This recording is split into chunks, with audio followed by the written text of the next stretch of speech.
الله نو دا خو سم درود ده. دلته راسه که نه ما سره لږ کومک شه ده. د دې زور زه نه لرمه.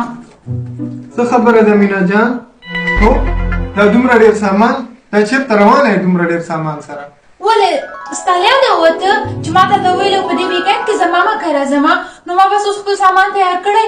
دا کولی شي چې موټر کې کېږدې چې لاړ سو ما ورسوه ماما کره ډېر ناوخته بس ژر حرکت وکړو اوس بیا ماما کره بس همیشه وایي ماما کره ځو بله ورځ خو تلي اوس بیا وایي چې ماما کره بس دی نور نه ځو تا ته پته شته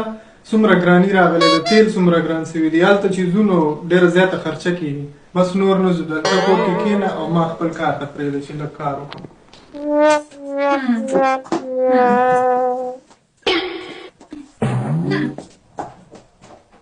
تیمور پسې که ډېر کارونه پاتې دي ډېر ناوخته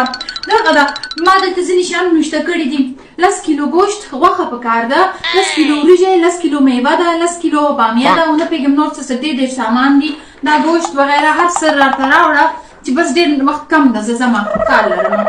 10 کیلو غوښه 10 کیلو وریجې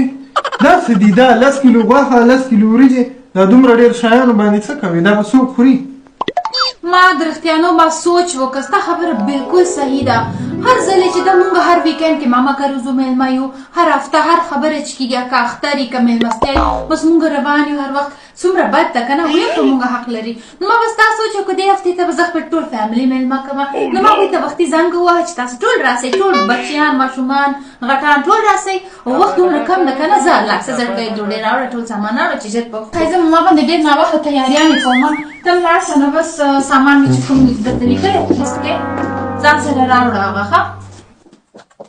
اوهو دا دومره ډېره خرچه دومره زیاته دې نه خو ښه وه چې ماما کره مې وړلې وه اوس دا دومره ډېره خرچه به څوک کوي